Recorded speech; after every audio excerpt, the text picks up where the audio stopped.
Welcome back to another edition of the Pitch Putt and Puff podcast. My name is Roger, aka RGB. Appreciate everybody tuning in this evening.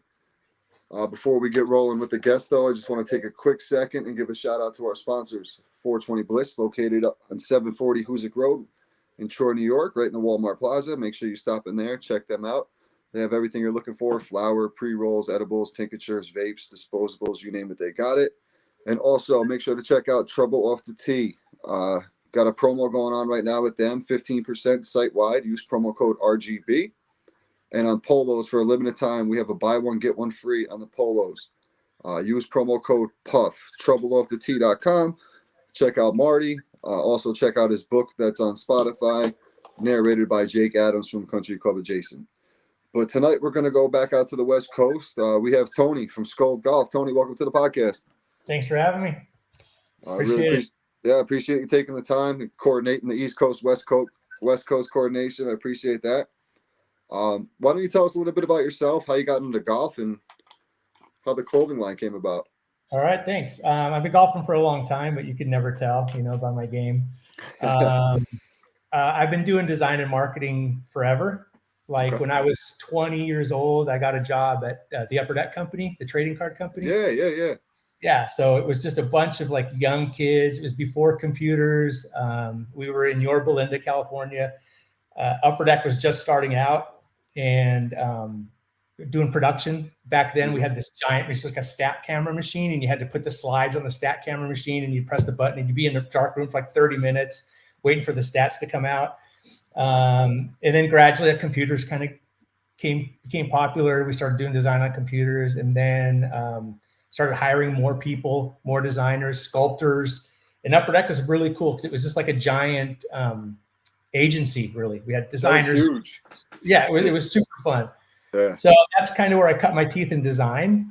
Okay. Had been golfing kind of off and on the whole time. Didn't really take it too seriously until probably about 20 years ago, got into it. Mm-hmm. Left Upper Deck, started my own independent agency, so doing design and marketing again. And then just kind of on a whim, started sketching out some skull stuff, for golf, and thought it could be kind of a viable option. Yeah, I'm bald, so same, buddy. Yeah, so I was golfing a lot in the summer, and I came home one day, and my wife's like, "Hey, you got some dirt on your head or something?" And then I went like this, and she goes, "Oh, that's not dirt. That's the dreaded bald guy golf hat tan." Yep. You're like tan here and white up here. Yep. And I'm like, no, F that. I'm not going to have that. So I started looking for bucket hats. Okay. I couldn't find anything really that was, you can get Titleist or TaylorMade, that kind of stuff. And it just kind of piqued my interest to make my own bucket hats. And so that's how I got into it. And I've always been drawing skulls. And so look at all my friends' yearbooks. It's always like skulls in there. Metallica was huge, and Metallica had all the skulls, on their artwork and stuff. Yep. So it just kind of lent itself. So I tell everybody, all the, the higher end brands that are using skulls on their hats and on their bags and stuff. I'm like, forget that. I was doing that way back then. Way back, yeah. I got one of the bucket hats right here you sent me. Yeah, the bucket hat. Yeah, I love this, man. It's awesome. It's so cool. I'll probably honestly wear this on the boat all the time. I love a bucket hat when I'm fishing on the pontoon. Right. The great thing about them is you can use them anywhere. Yeah. And I kind of feel like bucket hats are coming back. A lot of people tell me oh, I'm not a bucket hat guy. I'm like, that's okay. There's other stuff out there, but fishing, hiking, they're waterproof. They're UV repellent. Oh, nice. So antibacterial. So, they're cool. It's good quality stuff, and it's been fun to do. It's a saturated market, but I keep my overhead really low and just trying to build the brand, through you guys and, opportunities like this I appreciate it. Absolutely. Yeah. Cause I'm definitely going to get you on the Upstate Golf guys as well. I know you sent Anthony a couple of hats last week. He was excited about. I got the text message as soon as he got home to the mailbox. Yo, look what I got. Oh, like I told you, man, it's good quality stuff. Yeah, everybody's been really good about that. When they get it, they do little videos of opening the box and stuff. It's fun. Yep. I have my dog just came in here. He's trying to sit on your lap, see what's going on. Yeah, he only wants to pet him the whole time. Here's a different voice. Who the hell's that? What I was gonna say though is that's the thing with me too. I get sent stuff every once in a while, and if it's not a quality or something I'm gonna wear or represent, I don't try to push it. So it kind of I feel like if I do it that way, when I do present something, people know I stand behind it and like I'm not bullshitting about the quality and stuff like that. So this is a learning process for me. I just started June 1st will be a year of doing the podcast, but I didn't start taking this serious until like January. I got back from I go down to the city, New York City, for Christmas time and help a buddy with his Christmas tree business. And when I was coming back, I had a conversation with one of my friends. He's like, dude, you either got to be all in or all out with the podcast. And I was like, all right, I guess I'm going to go all in. And I started networking and doing interviews. I wasn't doing interviews before. I wasn't doing video. I wasn't doing any of that. Right. It was me talking about the guys. And then I had 140 followers at Christmas. And then I'm like just a couple away from 1,600 right now. And it's all just because of social media, networking. It's crazy. You got to start somewhere. I did this kind of on a whim just because it's my background to sit down and design. So every day I'm designing more shirts and more hats. And my wife just looked at me and she's like, just go all in on it, push it. So it's difficult. It's a saturated market for sure. I didn't realize it because, I go to my club, I would just buy a hat, but you start looking on Instagram for golf hats. It's like, whoo, it's like 10,000 golf hats. But I tell people all the time, hamburgers is a saturated market too. You go down the street, there's like 40 different hamburger places. They stay open. Just giving people a choice. Having fun with it. All my friends have been really supportive. My wife, my family's been supportive. I have 2 boys that golf. My older daughter is a little bit into golf, but her and her husband have bought some hats. It's fun. Yeah, because you could wear them. Like I wear this with everything. I love, and I'm all my outfits mostly. I don't do colors. I'm colorblind, so everything's black or white for me for the most part. So I know I match, and so like I wear black and white. When I got the hat, I was like, oh, this is perfect. I can literally wear every single one of these with every outfit I wear. I don't have to worry about it. Yep. Frontwards, backwards, doesn't matter. It doesn't matter. I mean, that was kind of a good thing for me to think about because right now the trend is, I don't want to offend any brands out there because everybody's doing amazing, but it's like frat boys threw up on their polos. Yeah. Stuff everywhere. And that's, I don't wear that kind of stuff. So I'm the same with you, black and white guy, just real kind of tasteful. So I stuck with, black and white with the hats. I want to do a green. I want to do a blue. And just move on from there. Yeah. That's the tough thing is that it is the saturated market, but I feel like, and it's just becoming that way because of how like popular the game is really getting, I think. Yeah. And the style, like if you go to a course, a local, like municipal, you start to see the joggers, you see the guys in the hoodies, like just a more casual look opposed to the shirts tucked in and the old school way of playing golf and showing up to the course. And I think courses are kind of going to have to get a little bit lenient with the dress codes and stuff like that. I think they have been for the most part. Like I remember when hoodies, people would be like, what, wear a hoodie on a golf course? Yeah. Now everybody's wearing hoodies. Everybody. And in San Diego, we have everything here in terms of golf. We have a place in Oceanside called Goat Hill, which has been around since the 50s. People go in flip-flops. You could bring your dog. Great course, great group of guys that run it. And then we have, Rancho Santa Fe that has the super high-end country clubs where, you don't change your shoes in the parking lot, that kind of thing. Yeah, so. Right. And that's how I am. Every day I go into work at 4 a.m. and get out at noon. So I usually have like a 12:20 tee time. Yeah. And I'm getting there. I'm changing into my shorts real quick. I'm throwing my tying my shoes on the way, the golf cart on the way down to the tee box. Venmoing the guy at the clubhouse because I can't get up there in time to pay him or I'll be late for my tee time. Yeah. It's a mess. The only time I get to like show up and practice and warm up is like my Sunday round. That's it. Yeah, it's tough. You got kids, you got a job. It's difficult, but it's tough. The cool thing is after starting this, I play as a single a lot. I have a group of guys I play with on Saturday, but I go out during the week as a single and I meet people from all over. I play at one of the nicer courses in San Diego called Maderas. Okay. So people come from all over and they look up. I always ask them, how'd you find the course? Well, we look up what courses to play in San Diego, and it says Torrey Pines and it says Maderas. Right. And it's fun just to talk shop with them. They ask what I do, and I go, oh, and I carry cards in my bag. I go, I have a little golf brand, and they're like, oh, cool. And then I have a bunch of stuff in my car. I said, come by after. I'll give you a couple hats or whatever. And so it's fun. It's a nice extension as to when you're out there. Gives you something to talk about. Gives you kind of something to shoot the shit for. And you're marketing right there on the course too. You got the hat right on, so they're going to ask you about that. And if you go out and play with random people all the time, it's just more exposure for yourself as well. Yeah, exactly. That's a great idea. The response has been really cool. Like I said, it's saturated, but everybody's been really genuine about it. And you know, it's not my livelihood. Yeah, it's just kind of a side hustle, but I wanted to kind of grow and move into it because it's fun, and you know, people should do what they like to do. Yeah, enjoy it. And life is too short. Enjoy what you're doing. Do something that you're going to enjoy doing and not make it feel like work. That's like this with me, just meeting new people all the time. I have so many people out in California that I've had on the podcast, and like there's a group out of Inland Empire, some down near LA, I believe. Yeah, I just saw that you posted that. Yeah, the Legends Golf Crew. So those guys are great. I had those guys on. But then they connected me with guys, the vendors that they have at their events. So then I had different people on, and it's just a cool experience to see some of the different things that are available. It's like super cool. I typically golf when I go out of town. I have my high school friends I golf with. So I have 3 friends I've known since high school, known actually even before high school. So we get together and we take trips in golf, but a couple of them live towards an Inland Empire area. So a lot of times we'll meet kind of halfway between San Diego and Inland Empire, of course. Yeah. If you ever go down that way and you want to get one of those tournaments, man, let me know. I'll hook you guys up with Michael over at Legends. He's a great dude. Those guys look like they have a great time out there. That's what golf should be. That's it. Great time. I don't think once I kind of learned how to play a little bit better, it's funny when you're a beginner, you get really pissed, right? You're like, throwing the club, I should be better than this. And then you get a little bit better and you go, no, this is as good. Unless you're practicing and taking lessons and dedicated, this is kind of as good as you're going to get. And now I just enjoy it. Man. I'm just out there literally like smelling the roses, as they say. How'd you get into golf originally? Like back in the day? So when I'm 54 and I graduated high school in 1988.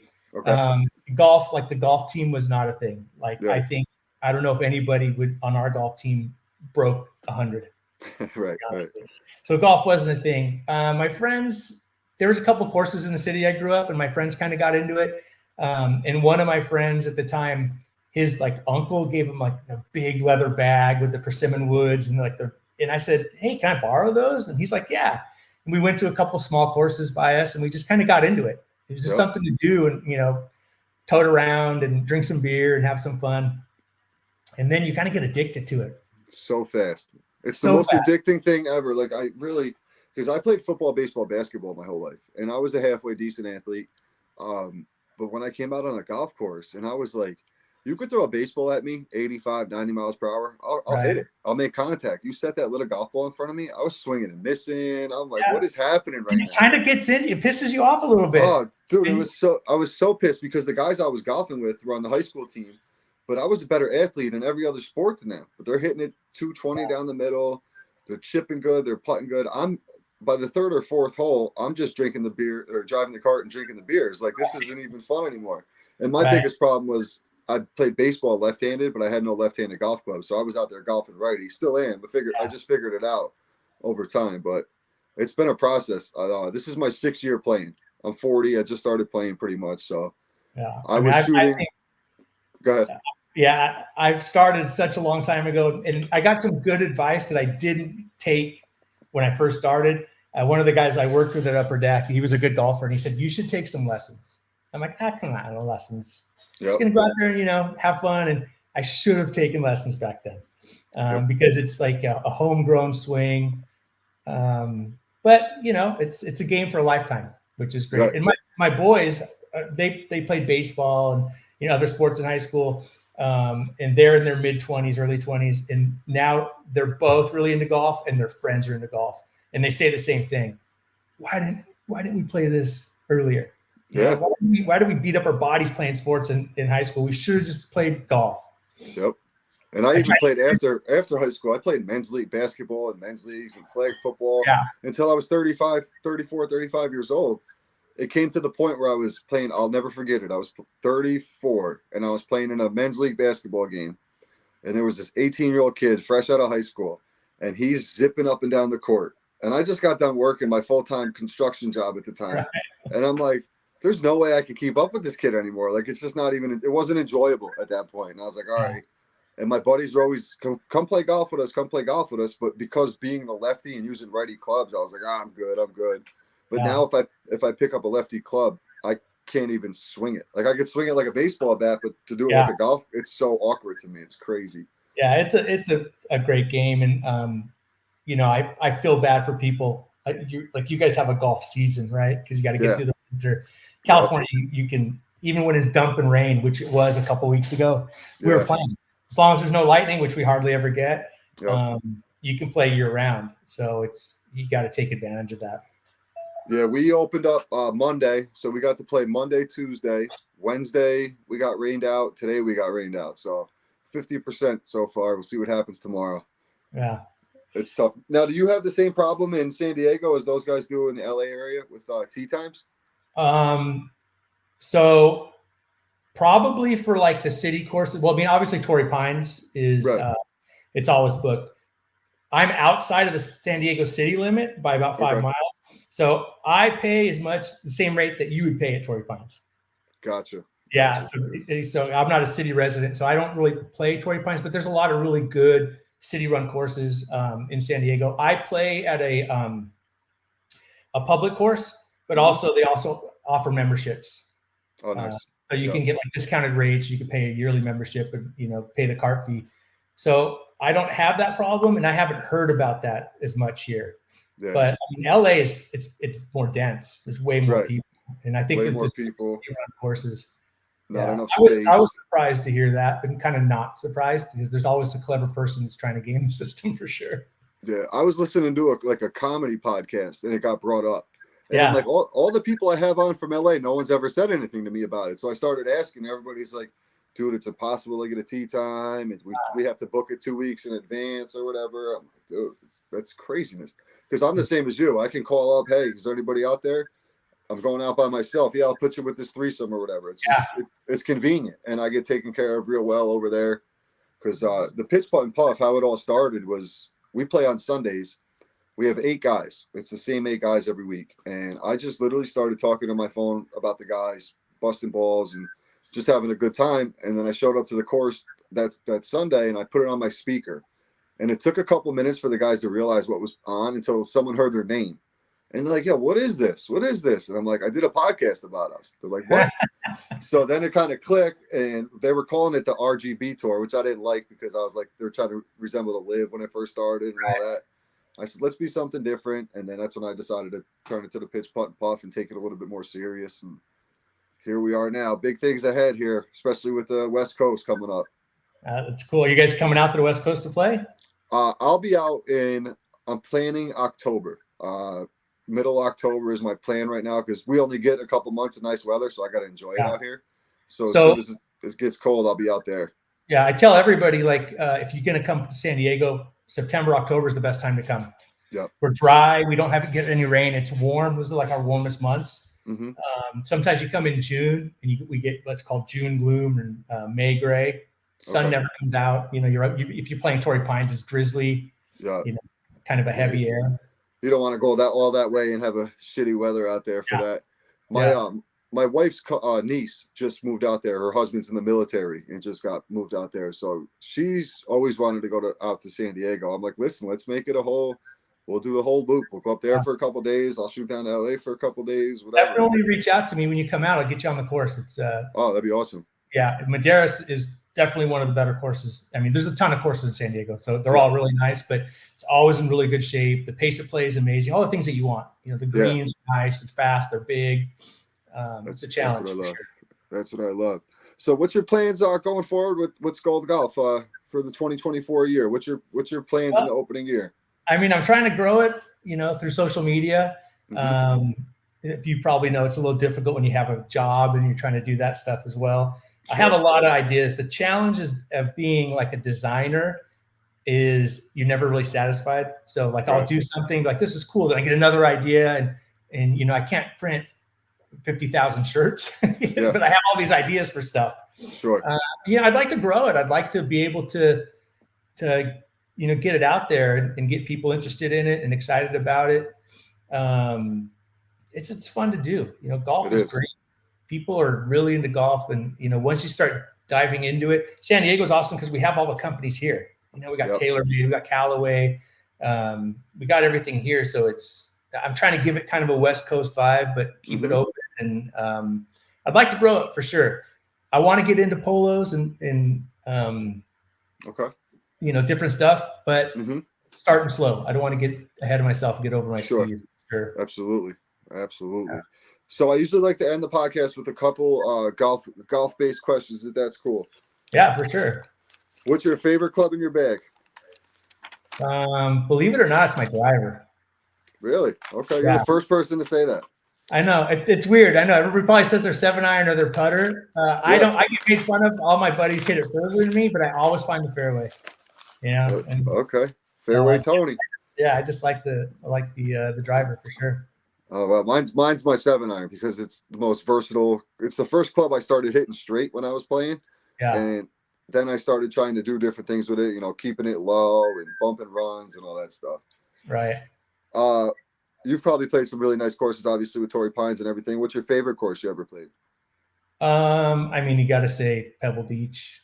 Oh, nice. So, yeah, we did a Pebble Beach trip, and it was unbelievable. It started to rain on us, and one of my high school friends had, the hat, the thing over his head. He had gloves on. He looked like he was wearing a burqa. We could just barely see his eyes. But it was part of the ambiance of being there. Right.